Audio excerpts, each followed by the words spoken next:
Amis brestois, bonjour. Nous sommes le 22 mars 2024 et c'est un triste anniversaire.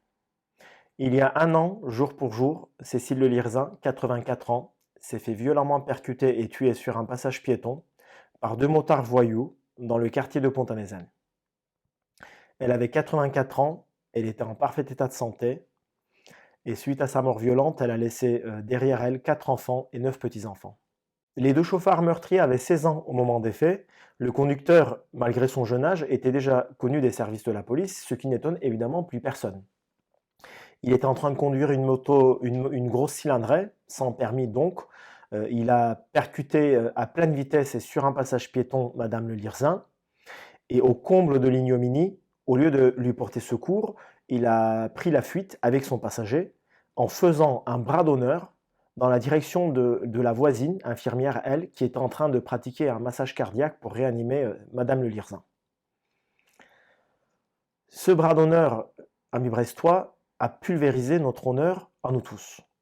Dans cette ville, dans cette société, non seulement nous n'arrivons plus à protéger les plus vulnérables face à des voyous de plus en plus culottés, mais dans le cas de Madame Le Lirzin, nous n'avons même pas été capables d'organiser une marche blanche. Notre collectif, les bergers du quartier, a été mobilisé dès le premier jour pour cette affaire. Nous sommes allés à la rencontre de Laurence, la fille de Madame Le Lirzin, et lui avons donné la parole par le biais d'interviews. Nous avons interpellé d'innombrables fois les différents élus brestois par le biais de mails, de courriers recommandés. Nous avons rencontré en personne Monsieur Jean-Charles Larsonneur, le député de Brest-Centre, en présence de Laurence. Nous avons placardé des affiches partout dans la ville et nous sommes même allés jusqu'à interpeller Monsieur François Cuyandre, le maire de Brest, en plein conseil municipal. À chaque fois, nous avons réclamé trois choses hyper simples, logiques et de bon sens. 1. L'inauguration d'une plaque commémorative en hommage à Madame Le Lirzin au niveau du passage piéton où elle s'est fait tuer. C'est à la fois un bel hommage à cette dame, mais aussi un moyen pédagogique de lutte contre le rodéo sauvage. Le rodéo sauvage qui aujourd'hui devient un fléau national. Il blesse et il tue partout en France. Ensuite, nous avons demandé de l'aide financière à la famille de la victime, dont les seuls frais d'incinération de leur maman remontent à 3 000 euros. Et puis pour finir, en troisième lieu, nous avons évidemment demandé l'éloignement, ne serait-ce que pendant le procès, du conducteur principal de la moto, donc du meurtrier, pour que la famille Le Lirzin n'ait pas à le croiser dans la rue chaque jour. Ces trois demandes étaient entièrement à la portée de la municipalité de Brest et rien ne justifiait qu'on nous oppose un refus là-dessus. Pourtant, un an jour pour jour est passé depuis le drame et à ce jour, strictement rien n'a été fait. La municipalité, au bout de 10 mois, nous a conviés à une réunion, juste parce que je leur ai fait un courrier recommandé en faisant savoir que j'allais justement participer au conseil municipal du mois de février, avec Laurence, donc la fille de Madame Le Lirzin, et sa fille, donc la petite fille, l'une des petites filles de Madame Le Lirzin. Ça, évidemment, cette action, ils la craignaient, donc ils nous ont proposé juste avant le conseil une réunion en présence de trois adjoints au maire, trois adjoints principaux quand même. Il s'agit de Madame Karine Kozelouet, la première adjointe, et la porte-parole de François Cuyandre, Monsieur Johan Nedelec, l'adjoint responsable de tranquillité urbaine, et Monsieur Osni Trabelsi, maire du quartier de Pont-à-Nézen, qui ne l'est plus pour des raisons que j'imagine vous connaissez. Il y avait en plus de ces trois adjoints le directeur du cabinet du maire. Donc on s'est dit, on est pris au sérieux, on y est allé vraiment de bonne volonté, en espérant enfin qu'une voie de dialogue soit ouverte. Eh bien, cela a été un enfumage total, aucune réponse concrète par rapport à nos trois demandes. J'ai posé la question avec insistance à Madame Kozelouet sur la plaque commémorative d'hommage à Madame Le Lirzin. Pas de réponse, ni oui ni non. Par rapport à l'aide financière, donc aujourd'hui, alors qu'on nous a formulé quand même des promesses plutôt concrètes, strictement rien n'a été fait.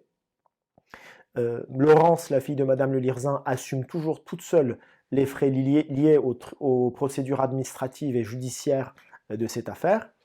Et quant à l'éloignement du meurtrier, rien n'a été fait non plus.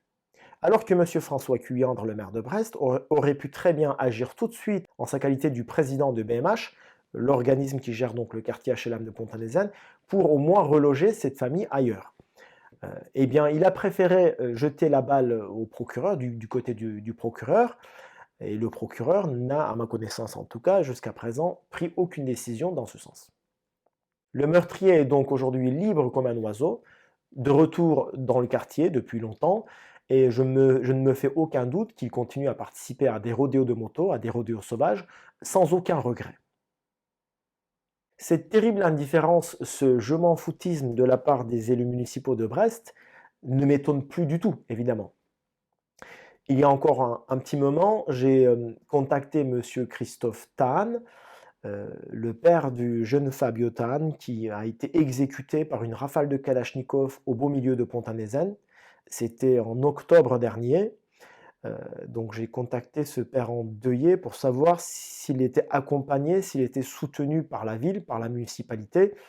Eh bien, il m'a répondu que pas du tout. Personne n'a cherché à le joindre, à lui proposer le moindre soutien. Lui aussi, de son côté, est abandonné quant à l'assassinat de son jeune fils.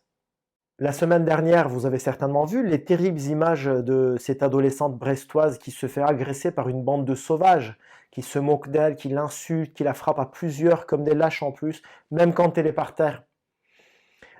Bande de sauvages qui en plus filment leurs actes à visage découvert en extase totale. Ça s'est passé en plein centre-ville de Brest, près du foyer marin. Et si vous étiez le maire de Brest, ou un de ses adjoints, qu'auriez-vous fait? Vous vous seriez dit, il faut tout de suite appeler cette famille, la contacter pour lui proposer un accompagnement pour leur fille, au moins leur proposer un accompagnement psychologique. Il faut mettre leur fille à l'abri de prochaines agressions. C'est la chose la plus naturelle qui nous revient tous à l'esprit. La semaine dernière, j'ai longuement échangé avec la maman et surtout le papa de cette jeune adolescente, et tenez-vous bien, rien de tout cela n'a été fait. Aucun élu, aucun service de la municipalité à Brest n'a cherché à contacter cette famille.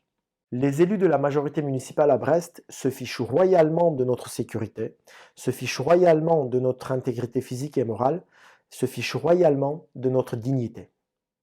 Mais cette situation n'est pas une fatalité à mes Brestois. Il faut la combattre avec détermination. Il faut la combattre de manière solidaire et organisée. Notre collectif a besoin de vous tous, ne serait-ce que pour entendre votre vécu, pour savoir votre avis sur la situation. Il n'y aura pas de miracle, une sorte de saint sauveur qui demain arrivera et qui arrangera tout ça à notre place. Si nous ne faisons rien, la situation ne fera qu'empirer jour par jour. Si aujourd'hui nous n'agissons pas, demain ça sera pire. Nous devons donc tous mettre la main à la pâte pour s'en sortir ensemble. Le jeudi 4 avril, notre collectif organisera sa prochaine réunion.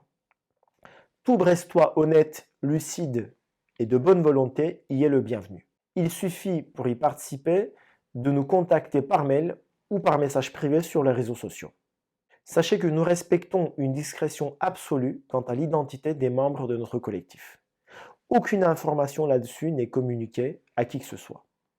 Je suis moi-même le seul visage public du collectif Les Bergers du Quartier. C'est un choix assumé de ma part et je ne le demande à personne d'autre. Au plaisir donc de vous accueillir lors de notre réunion du jeudi 4 avril pour serrer les rangs, pour mener ce combat ensemble.